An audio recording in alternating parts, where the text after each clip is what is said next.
Welcome back to Ankit's classroom. You all are here because every student deserves an easy learning. और आज के video में हम देखने वाले हैं स्टैंडर्ड 10th का चैप्टर 16 जिसका नाम है इकोनॉमिक लिबरलाइजेशन एंड ग्लोबलाइजेशन। हमने इसका ऑलरेडी पार्ट 1 कवर किया है। पार्ट 1 के अंदर हमने लिबरलाइजेशन के एडवांटेज डिसएडवांटेज और लिबरलाइजेशन क्या होता है वो हमने देखा था।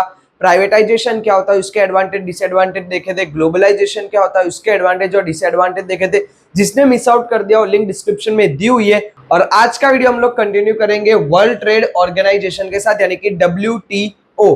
क्या होता है वर्ल्ड ट्रेड ऑर्गेनाइजेशन? तो world trade organisation was established on 1 January 1995 by the member of nation of United Nation. World trade organisation सबसे पहले तो कब एस्टैब्लिश हुआ था? तो 1 जनवरी 1995 यानी कि साल के पहले दिन 1 जनवरी 1995 को वर्ल्ड ट्रेड ऑर्गेनाइजेशन एस्टैब्लिश किया था। किसने एस्टैब्लिश किया था? तो यूनाइटेड नेशन यानी कि जो यूएन होता है उसके मेंबर्स ने मिलके वर्ल्ड ट्रेड ऑर्गेनाइजेशन को एस्टैब्लिश किया था। Its headquarter is in Geneva in Switzerland. WTO world trade organisation का हेडक्वार्टर कहां पर आता है? तो स्विट्जरलैंड के जिनेवा के अंदर वहां पर सिचुएटेड है। ये 1 मार्क के अंदर क्वेश्चंस आते हैं कि वर्ल्ड ट्रेड ऑर्गेनाइजेशन कब एस्टैब्लिश हुआ था? तो 1 जनवरी 1995 किसने किया था? तो यूनाइटेड नेशन। और कहां पर इसका हेडक्वार्टर है? तो स्विट्जरलैंड के अंदर जिनेवा में इसका हेडक्वार्टर है। Objectives are as follow. अब हम समझते हैं कि वर्ल्ड ट्रेड ऑर्गेनाइजेशन के ऑब्जेक्टिव क्या है। तो ऑब्जेक्टिव क्या है? First, to remove obstacles influence in global trading. Global trade किसको बोलते हैं? तो जब एक कंट्री से दूसरी कंट्री कोई सामान जा रहा होता है या कोई ट्रेडिंग हो रही होती है, इसका मतलब ग्लोबल यानी कि मल्टीनेशनल भी हो सकता है। मल्टीनेशनल जैसे इंडिया बहुत सारे कंट्रीज को प्रोडक्ट सप्लाई कर रहा है। तो जब ये ग्लोबल ट्रेड के अंदर कुछ भी ऑब्स्टेकल्स आते हैं यानी कोई भी प्रॉब्लम आती है या कोई बैरियर्स आते हैं तो वो सब सॉल्व कौन करता है? World trade organization. In terms of trade यानी इन टर्म्स ऑफ बिजनेस, कोई पॉलिटिकल एजेंडा हो रहा है या दूसरा कोई प्रॉब्लम हो रही है तो वहां पर वर्ल्ड ट्रेड ऑर्गेनाइजेशन बीच में नहीं आएगा। ओनली जब ट्रेड के रिलेटेड, बिजनेस के रिलेटेड कोई प्रॉब्लम होती है तभी वर्ल्ड ट्रेड ऑर्गेनाइजेशन बीच में आएगा। Second, to remove protection policy given to industries of country for foreign trade. Policies बनाई जाती है। आज अगर मेरे को इंडिया से कोई सामान दूसरी जगह पर भेजना है या दो कंट्रीज के बीच में कोई ट्रेड होता है तो वो ऐसे ही नहीं हो जाता है कि हाँ भाई भेज देना माल, हम भेज दिया, उन्होंने पैसे भेज दिए, ऐसा नहीं होता है। एक पूरी की पूरी फॉरेन पॉलिसी बनती है। वो फॉरेन पॉलिसी को संभालना, उसकी रिस्पेक्ट करना और दोनों ही पार्टीज मतलब कि दोनों ही कंट्रीज उस चीज को फॉलो करे, ये सारी चीजों का ध्यान रखने का काम भी वर्ल्ड ट्रेड ऑर्गेनाइजेशन का ही होता है।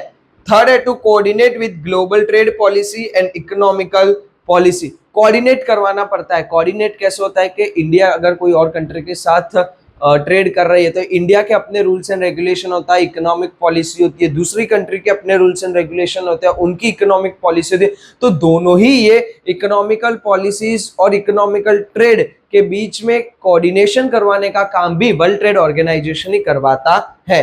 फोर्थ देखते हैं, to solve the trade related disputes arising in the world. पूरे वर्ल्ड के अंदर कोई भी डिस्प्यूट यानी कि कोई भी प्रॉब्लम क्रिएट होती है या आपस में बन नहीं रही है या कोई एक बिजनेस को लेके एक डिस्प्यूट बोलते हैं ना कि काइंड ऑफ झगड़ा चल रहा है, तो वो झगड़ा वगैरह सॉल्व करवाने का काम भी वर्ल्ड ट्रेड ऑर्गेनाइजेशन का ही होता है। वापस देख लेते हैं वर्ल्ड ट्रेड ऑर्गेनाइजेशन क्या होता है। तो 1 जनवरी 1995 में ये एस्टैब्लिश हुआ था। यूनाइटेड नेशन के मेंबर ने इसको एस्टैब्लिश किया था। हेडक्वार्टर कहां पर है? तो स्विट्जरलैंड के जिनेवा के वहां पर इसका हेडक्वार्टर सिचुएटेड करता है। ऑब्जेक्टिव की बात करते हैं तो पहला ऑब्जेक्टिव ये है कि वर्ल्ड के अंदर कभी भी कोई दो कंट्री के बीच में ट्रेड्स को लेके कोई भी ऑब्स्टेकल्स आते हैं तो वो ऑब्स्टेकल्स को सॉल्व करने का काम भी कौन करता है? वर्ल्ड ट्रेड ऑर्गेनाइजेशन करता है। सेकंड है कि प्रोटेक्शन पॉलिसी हो गई, इकोनॉमिकल पॉलिसीज हो गई, जितनी भी प्रोटेक्शन पॉलिसी होती है दो कंट्रीज की वो को संभालने का काम भी कौन करता है? वर्ल्ड ट्रेड ऑर्गेनाइजेशन करता है। कोऑर्डिनेशन होता है, ठीक है, इकोनॉमिकल पॉलिसी को लेके कोई भी दो कंट्री की अपनी अपनी इकोनॉमिकल पॉलिसी होती है, उसके बीच में कोऑर्डिनेट करवाने का काम भी कौन करता है? वर्ल्ड ट्रेड ऑर्गेनाइजेशन ही करता है। और फोर्थ है कि कोई भी वर्ल्ड के अंदर डिस्प्यूट चल रहा है यानी कि कोई भी लड़ाई चल रही हो, झगड़ा चल रहा हो ट्रेड को लेके, तो वो सॉल्व करवाने का काम भी वर्ल्ड ट्रेड ऑर्गेनाइजेशन का ही होता है। नेक्स्ट देखते हैं फंक्शंस। अब कौन से फंक्शन प्ले करता है वर्ल्ड ट्रेड ऑर्गेनाइजेशन? तो फर्स्ट है, to set up a required structure for implementation of agreement related to multinational trade and agreement related to it।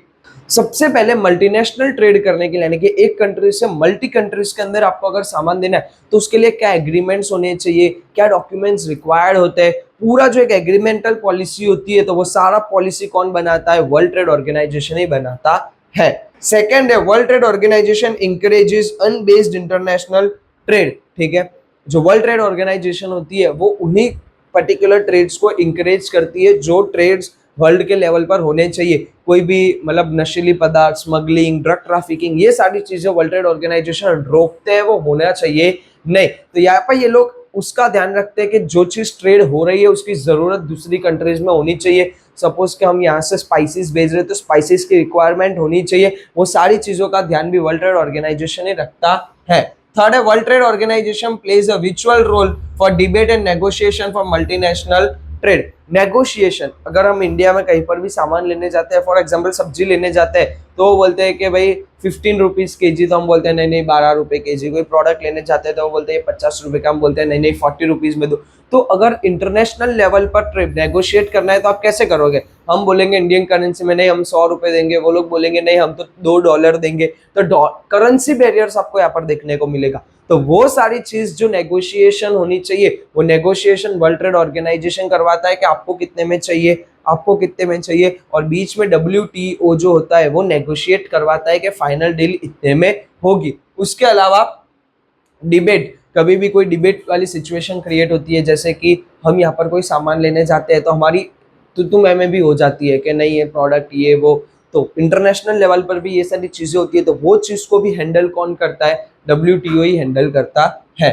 Fourth है different nation follow their own national policy, it observe them and suggest required improvements. हर एक देश की अपनी अपनी policy होती है, business को लेके इकोनॉमिकल पॉलिसीज होती है। WTO जो होता है वो उस चीज को ऑब्जर्व करता है और कोई कंट्री को नेसेसरी चेंजेस करने के लिए भी बोलेगा कि सपोज आपकी कंट्री के अंदर ये प्रॉब्लम है, आप ये पॉलिसी को चेंज करके ये पॉलिसी में कन्वर्ट कीजिए, ये आपकी कंट्री के इकोनॉमी के लिए बेनिफिट है, ये आपके इंटरनेशनल ट्रेड के लिए बेनिफिट है। तो WTO ये सारे काम भी करता है कि जहां पर कोई कंट्री को सजेशंस चाहिए होते हैं वो वहां पर सजेशंस भी देते हैं। तो ये थे बेसिकली WTO के फंक्शंस। वापस एक बार देख लेते हैं कि जितने भी स्ट्रक्चर होता है इंटरनेशनल ट्रेड का, मल्टीनेशनल ट्रेड का, उसके एग्रीमेंट्स होते हैं वो सारा WTO बनाता है। उसके अलावा अनबेस्ड जो ट्रेड होता है वो उसको इंकरेज करता है, यानी कि जो ट्रेड की जरूरत नहीं है वो ट्रेड होना भी नहीं चाहिए, जिसकी जरूरत है, जो प्रोडक्ट्स की जरूरत है वही चीज होगी। थर्ड आता है तो नेगोशिएट और डिबेट करवाने में मदद करता है दो कंट्रीज के बीच में या मल्टीनेशनल कंट्रीज के बीच में, जहां पर नेगोशिएट करना मुश्किल या करेंसी बैरियर्स होते हैं, डिबेट बैरियर्स होते हैं, तो वहां पर WTO बीच में आकर सारी चीजें सॉल्व करवाएगा। और फोर्थ है हर एक कंट्री की अपनी अपनी पॉलिसी होती है, उस पॉलिसी के अंदर WTO को अगर लगता है कि यहाँ पर नेसेसरी चेंजेस है तो वो वहां पर सजेशन देता है कि आपकी कंट्री के अंदर आपको ये पॉलिसी के अंदर चेंजेस करने की जरूरत है। तो ये था basically WTO world trade organisation के ऑब्जेक्टिव एंड फंक्शंस। नेक्स्ट है इंपैक्ट ऑन इंडियन इकोनॉमी, यानी कि WTO की वजह से इंडियन इकोनॉमी में क्या इंपैक्ट आपको देखने को मिलता है। India is a member of WTO since its inception. ठीक है, इंडिया जो है वो WTO यानी वर्ल्ड ट्रेड ऑर्गेनाइजेशन का मेंबर कब से है? तो जब से वर्ल्ड ट्रेड ऑर्गेनाइजेशन बना 1995 तब से लेके अभी तक और आगे भी WTO का पार्ट ही रहता है इंडिया, यानी उसके अंदर एक मेंबर्स होते हैं। WTO हर एक को सलाह नहीं देता है, हर एक के लिए काम नहीं करता, उन्हीं कंट्री को सपोर्ट करता है जो कंट्री WTO के मेंबर लिस्ट में होते हैं। और इंडिया बहुत पहले से यानी कि शुरुआत से कहीं ना कहीं WTO के मेंबर्स है। So what will be the impact of this organization on India or which type of benefits would India acquired are discussed below। इसकी वजह से WTO के साथ जुड़ने की वजह से क्या बेनिफिट हुए, ये सारी चीजें भाई हम लोग देखेंगे। फर्स्ट है India's contribution to world trade is 5%। our export have increased tremendously due to increase in international trade as a result of India's contribution in the world trade has increased to 1%। India का contribution world trade के अंदर 5% का देखने को मिलता है, जिसकी वजह से इंटरनेशनल ट्रेड बहुत ज्यादा अब गया। ठीक है, कि मार्केट में इंटरनेशनल ट्रेड का एक टाइम आया जहां पर हर एक कंट्री दूसरी कंट्री के साथ कम्युनिकेट कर सकती है। तो जब बहुत ज्यादा इंटरनेशनल ट्रेड बनने लगे तब WTO की मदद से हमने 1% का ग्रोथ किया। हमारे लिए 1% ऐसा लगता है कि सिर्फ 1% क्या होता है, बट अगर इंटरनेशनल लेवल पर आप देखते हो तो 1% भी बहुत ज्यादा होता है, क्योंकि वहां पर करोड़ों अरबों की बात चल रही होती है। ठीक है, एक एक डील बहुत ज्यादा महंगी होती है, तो 1% बहुत ज्यादा होता है। तो इंडिया का 5% पूरा ग्लोबल ट्रेड में अपना कॉन्ट्रीब्यूशन रहता है। सेकेंड है being member of WTO export of readymade clothes of our country has increase. क्योंकि हम WTO के मेंबर्स, हमने रेडीमेड क्लोथ्स की जो एक्सपोर्ट होता है, यानी कि जो बने हुए पूरे कपड़े होते हैं, वो उसका एक्सपोर्ट हमने बहुत ज्यादा किया है। पूरी दुनिया में हमने रेडीमेड क्लोथ्स भेजे हुए हैं और बेचते भी है। थर्ड है, as a member of WTO India is able to increase export in agro product. WTO के मेंबर बनने के बाद ही इंडिया के अंदर जो एग्रो प्रोडक्ट्स का हम एक्सपोर्ट करते हैं, ठीक है, एग्रीकल्चर रिलेटेड जो प्रोडक्ट्स होते हैं उसका भी हमने कहीं ना कहीं बहुत ज्यादा एक्सपोर्ट किया है और करते भी है, क्योंकि India is an agro based country जिसके अंदर स्पाइसेस ले लो, डेयरी प्रोडक्ट्स ले लो, बहुत ज्यादा डेवलप्ड हो जाए। तो हम लोग अगर एग्रीकल्चर प्रोडक्ट्स, क्रॉप्स ले लीजिए, मिलेट्स ले लीजिए, या उसके अलावा वेजिटेबल्स हो गए, फ्रूट्स हो गए, वो भी शॉर्ट टर्म के लिए हम लोग एक्सपोर्ट करते हैं। उसके अलावा जो मेन आते हैं स्पाइसेस वगैरह, वो सारी चीजें भी हम लोग एक्सपोर्ट करते हैं। तो ये सब WTO की वजह से कहीं ना कहीं हमने बढ़ाया है। लास्ट फोर्थ आता है, due to increase in export pressure on import has reduced and foreign investment has been increased in foreign exchange. क्योंकि हमने एक्सपोर्ट करना शुरू किया तो हम लोग जो इंपोर्ट करते थे वो बर्डन कम हो गया, क्योंकि पहले हम सिर्फ इंपोर्ट करते थे, फिर हमने एक्सपोर्ट करना शुरू किया तो हम फॉरेन के साथ और भी ज्यादा कनेक्टेड हुए। उसके बाद हमने फॉरेन एक्सचेंज किए, फॉरेन इन्वेस्टमेंट आने लगी। आज मल्टीनेशनल कंपनीज होगी, ठीक है, जो फॉरेन बेस्ड कंपनीज है, फॉरेन के इन्वेस्टर्स है, उन्होंने इंडियन मार्केट के अंदर इन्वेस्ट किया हुआ है। तो वो इन्वेस्ट क्यों किया है? क्योंकि हमने उनके साथ बिजनेस किया है, वो समझते हैं, और जिसकी वजह से उनको पता है कि इंडिया का मार्केट आगे और ग्रोथ होने वाला है। दैट्स द रीजन कि यहाँ पर फॉरेन एक्सचेंज और फॉरेन इन्वेस्टमेंट आपको देखने को मिलेगा।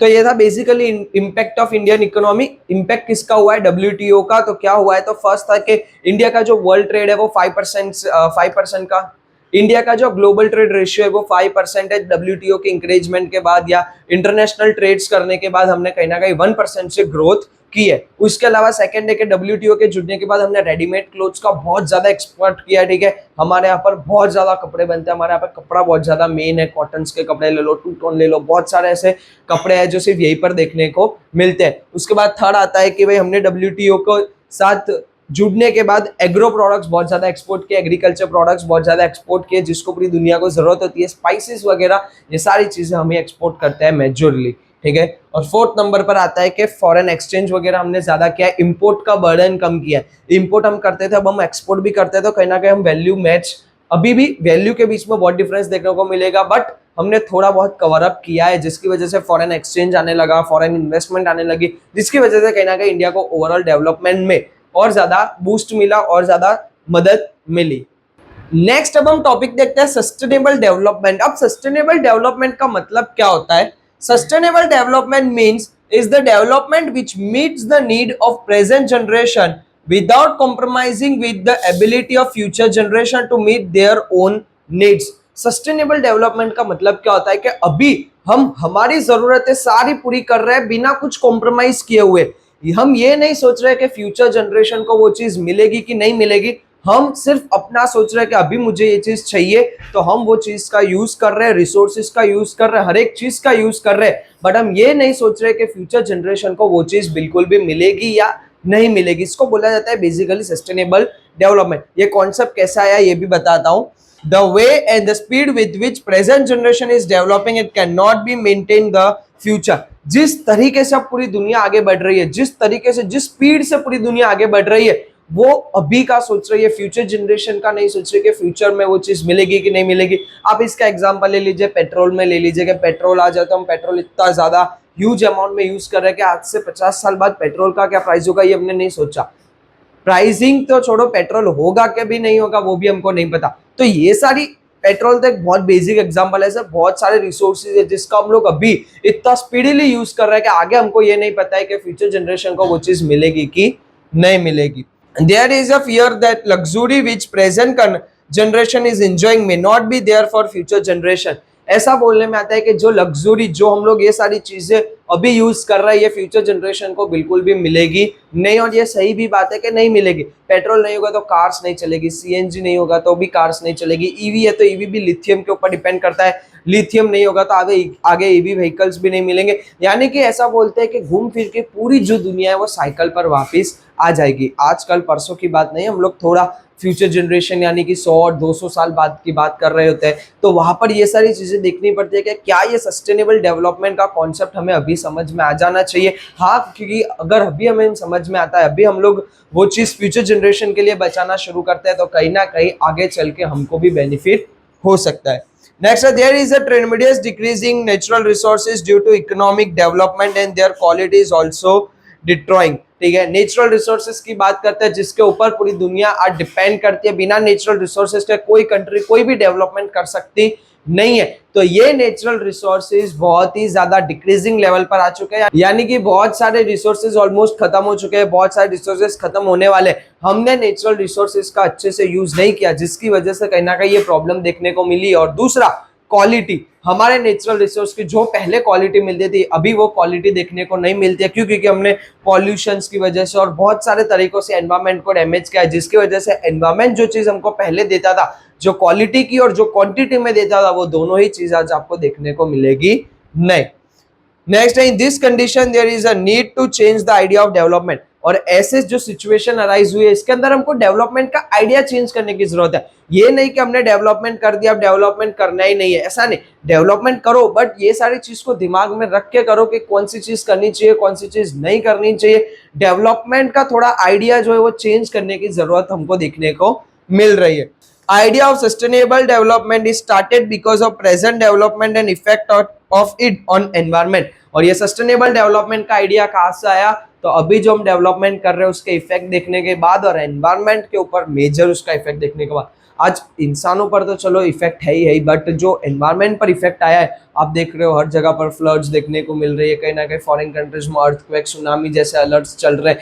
यानी कि हर एक जगह पर एनवायरमेंट इतना डैमेज हो चुका है कि अभी एनवायरमेंट अपने एक्सट्रीम बाउंड्री पर आ चुका है, जिसकी वजह से वो हमको ही हार्मफुल रहता है। क्यों? क्योंकि हमने एनवायरमेंट को अच्छे से संभाला नहीं, उसके रिसोर्सेज को अच्छे से संभाला नहीं, हमको जिस तरीके से एनवायरमेंट की केयर करनी चाहिए थी हमने वो नहीं की, जिसकी वजह से ये सारी प्रॉब्लम देखने को मिलती है। तो सस्टेनेबल डेवलपमेंट का बेसिक कॉन्सेप्ट यही है कि सस्टेनेबल डेवलपमेंट यानी कि अभी हम लोग बिना कुछ फ्यूचर जनरेशन का बारे में सोचे अभी हम हमारी नीड्स को पूरी कर रहे हैं जो नहीं होनी चाहिए। कहीं ना कहीं हमें अपने डेवलपमेंट का जो आइडिया है वो चेंज करने की जरूरत है कि जिसकी वजह से हम हमारे एनवायरमेंट को बचाए, रिसोर्सेज को बचाए, जिसकी वजह से फ्यूचर जनरेशन को वो सारे रिसोर्सेज मिले। तो कहीं जाके वो लोग भी ऐसे जो रिसोर्स का जो बेनिफिट हम उठा पा रहे हैं वो लोग भी आगे उस बेनिफिट उठा पाएंगे। अब हम देखते हैं, following strategy should be adopted for conservation and preservation of natural resources. Natural resources को बचाने के लिए मतलब उसको संभालने के लिए हमने क्या क्या स्ट्रेटेजीज यूज की वो हम देखते हैं। First, the renewable resources like cultivate, farm, forest, water resources, etc. should be used in such a way that their quality is maintained, and non-renewable natural resources like coal, petroleum, minerals, etc. should be used judicially। ठीक है, अब बात करते हैं renewable and non renewable. Renewable यानी कि जिसको आप रिन्यू कर सकते हैं, जैसे कल्टीवेटेड फार्म, एक बार खेत पर कोई फसल उगी, फसल को काटा, उसके ऊपर वापस उगेगा, तो ऐसी चीज जिसको हम रिन्यू कर सकते हैं, जैसे कल्टीवेटेड फार्म हो गए, पानी हो गया, वाटर हो गया, तो इनको हमें इस तरीके से उसकी क्वालिटी को मेंटेन रखना है कि वो लॉन्ग टर्म तक चले।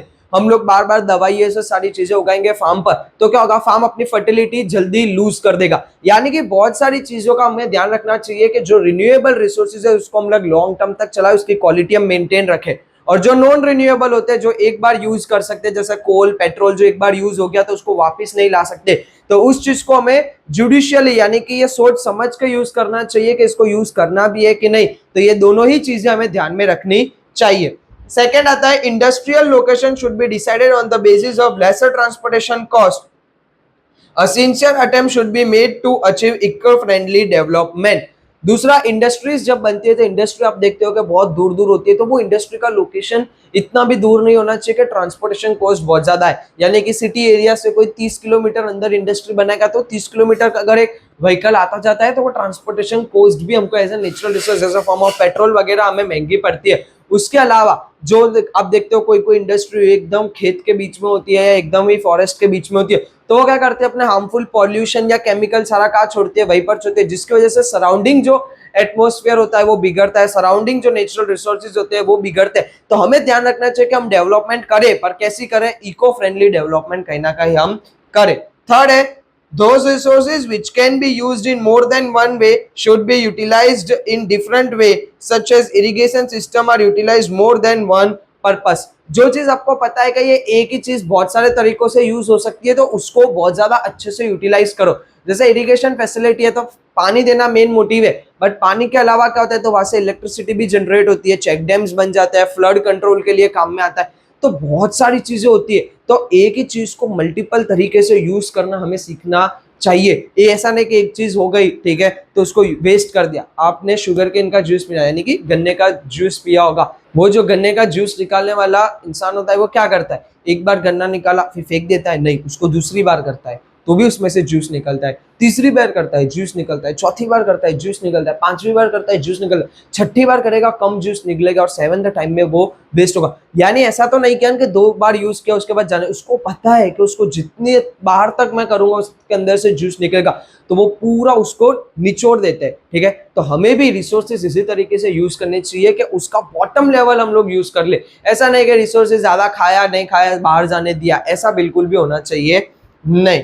उसके बाद आता है natural resource should not be wasted, control should be laid on unplanned disposal of industrial waste, poisonous chemical increasing slum areas। ठीक है, हम अगर बात करते हैं इंडस्ट्रीज के वेस्ट की, इंडस्ट्री जो होती है वो धुएं के फॉर्म में पॉल्यूशन करती है, या फिर उनका जो हार्मफुल केमिकल होता है वो लोग नदी वगैरह में छोड़ देते हैं, या पॉइजनियस गैस होती है, वो सारी चीजें बाहर आ रही होती है, जिसकी वजह से क्या होता है, एटमोस्फेयर खराब होता है, उसके अलावा इंसान की हेल्थ भी खराब होती है। दोनों ही चीज नहीं होनी चाहिए, ठीक है। हमें ध्यान रखना चाहिए कि जो केमिकल्स होते हैं, जो इंडस्ट्री का वेस्ट हो रहा है, वो वहीं पर उसको कोई अलग तरीके से डिस्पोज किया जाए, यानी कि उसको मिटाया जाए, ना कि उसको पानी में छोड़ दिया जा रहा है, जिसकी वजह से हमारे हम जो पानी पीने वाले हैं वही खराब हो जाएंगे। तो ये सारे रीजंस की वजह से क्या होता है, कहीं ना कहीं बहुत ज्यादा मेजर प्रॉब्लम्स आपको देखने को मिलेगी। Fifth, stress should be laid on use of non-conventional energy resource such as solar energy and wind energy। जो हमारा मेन प्रेशर होता है वो non conventional source of energy की तरफ होना चाहिए, जो चीज हम लोग रिपीटेडली यूज कर सकते हैं, जैसे solar energy, wind energy. Solar energy the based है, वन टाइम इन्वेस्टमेंट आप समझ सकते हो, उसके बाद आपका ऑलमोस्ट सारा जो प्रॉब्लम है वो खत्म हो जाता है, इलेक्ट्रिसिटी आप कम कंज्यूम करते हो जिसकी वजह से पानी का कंज्यूमेशन कम हो जाता है। तो ऐसी बहुत सारी चीजें जो आप non conventional source of energy से यूज करते हो तो आपको कहीं ना कहीं बहुत ज्यादा बेनिफिट देखने को मिलेगा। तो ये सारी चीजें थी जो हमने किस लिए यूज की थी, एक स्ट्रेटेजीज बनाई थी कि हम लोग कहीं ना कहीं एनवायरमेंट को ज्यादा प्रिजर्व करेंगे, कंजर्व करेंगे, उसको बचा पाएंगे। ये सारी चीजें हमने इसके अंदर देखी। लास्ट टॉपिक है इस चैप्टर का, steps taken to protect environment. हमने एनवायरमेंट को बचाने के लिए क्या क्या स्टेप्स लिए, मतलब पूरी दुनिया ने। तो फर्स्ट है, first earth conference was organized in 1972 at Stockholm in Sweden. Sweden के स्टॉकहोम में सबसे पहली अर्थ कॉन्फ्रेंस ऑर्गेनाइज की गई थी। कौन से ईयर में की गई थी? 1972। 1972 में स्वीडन के स्टॉकहोम नाम की जगह पर पहली बार अर्थ कॉन्फ्रेंस करनी पड़ी थी। क्यों अर्थ कॉन्फ्रेंस करनी पड़ी थी? तो अर्थ को बचाने के लिए, अर्थ का जो एग्जिस्टिंग 1972 में हुआ था, 1972 में और 2025 में तो बहुत एटमॉस्फेयर खराब हो चुका है, ठीक है। तो 1972 से लोगों को समझ में आ चुका था कि कहीं ना कहीं एनवायरमेंट और अर्थ को बचाने की जरूरत है। Second, then after for time to time convention and camps have been organized for protection of environment at global level। और उसके बाद अलग अलग ग्लोबल लेवल पर हमने टाइम टू टाइम क्या किया, उस पर कैंप्स लगाए, लोगों को अवेयर किया, लोगों को बताया एनवायरमेंट क्या होता है, स्टडीज में इंक्लूड किया, अलग अलग ऑर्गेनाइजेशंस बनाए, एनजीओस के साथ कोलैब किया, जिसकी वजह से पूरी दुनिया को ये पता चले कि एनवायरमेंट बचाना कितना जरूरी है, एनवायरमेंट क्यों हमारे लिए जरूरी है, और एटमॉस्फेयर को बचाने का लिए सबने स्टेप्स आगे बढ़ाए। Next, India also included in this global effort. और एज ऑलवेज इंडिया ने भी इस ग्लोबल एफर्ट में अपना योगदान दिया है, मतलब साथ दिया है सबका कि हम भी आपके साथ है एटमॉस्फेयर एनवायरमेंट को बचाने के लिए। Government also making different effort at the national level. हमारे जो भारतीय सरकार होती है वो नेशनल लेवल पर और स्टेट लेवल, दोनों ही लेवल पर हमारे एनवायरमेंट को बचाने के लिए, हमारे पॉल्यूशन को कंट्रोल करने के लिए भी रूल्स एंड रेगुलेशंस लाते हैं। अब देखते हैं कि क्या क्या चीजें हमारे गवर्नमेंट ने हमारे लिए की हुई है या वर्ल्ड ने हमारे लिए की हुई है। Information about pollution condition of different cities और नेशन इज प्रेजेंटेड। हर एक बार सिटी और अलग अलग जगह के सिटीज के पॉल्यूशन लेवल हमको बताए जाते हैं, जैसे जिसको बोला जाता है एयर क्वालिटी इंडेक्स, AQI आपने सुना होगा। दिल्ली में बहुत ज्यादा AQI, अभी रिसेंटली अहमदाबाद का भी बहुत ज्यादा AQI आ चुका था, यानी कि हमारे यहाँ की जो एयर है, जो हवा है, वो शुद्ध नहीं है, उसकी जो क्वालिटी है वो बहुत ज्यादा कम है। तो ये क्यों किया जाता है? ताकि जो रहने वाले सिटीजन जब वो अवेयर रहे कि हाँ हमारे यहाँ पर एयर क्वालिटी इंडेक्स खराब है तो हमें पॉल्यूशन कम करना होगा। सेकंड है, central and state pollution board establish to control pollution. Central और स्टेट लेवल पर पॉल्यूशन बोर्ड बनाए गए, ठीक है, जिसका काम है कि हर एक जगह पर पॉल्यूशन को कंट्रोल करे। थर्ड है, 5 June is celebrate as world environment day. 5 जून को हम वर्ल्ड एनवायरमेंट डे सेलिब्रेट करते हैं। क्यों वर्ल्ड एनवायरमेंट डे सेलिब्रेट करते हैं? ताकि लोग जागरूक हो, लोगों के अंदर अवेयरनेस आए कि एक पूरा दिन बनाया गया है जहां पर हम लोग एनवायरमेंट के लिए मनाएंगे। तो हमें ये ध्यान रखना चाहिए कि एनवायरमेंट के लिए हम लोग कुछ भी गलत ना करें। जो क्योंकि एनवायरमेंट है तो हम है, तो हमें उस एनवायरमेंट का ध्यान रखना चाहिए। Next, in India government passed air pollution control act in 1981। Indian government ने 1981 में क्या किया था? एयर पॉल्यूशन कंट्रोल एक्ट को लागू किया था। यानी कि आपको एयर क्वालिटी इंडेक्स को मेंटेन रखना होगा, एयर पॉल्यूशन को अंडर कंट्रोल रखना होगा। ये सारा जितना भी एक्ट है वो 1981 के अंदर हमने लागू कर दिया था। International agreement have been signed for destroying level of ozone, disposal of nuclear waste and maintain of biodiversity. हर एक कंट्री ने इंटरनेशनल लेवल पर एग्रीमेंट साइन किए हुए हैं जहां पर उन्होंने ये बोला है कि हम ओजोन लेयर जो होती है अर्थ के ऊपर के एक आउटर सरफेस, वो ओजोन लेयर को मेंटेन करेंगे।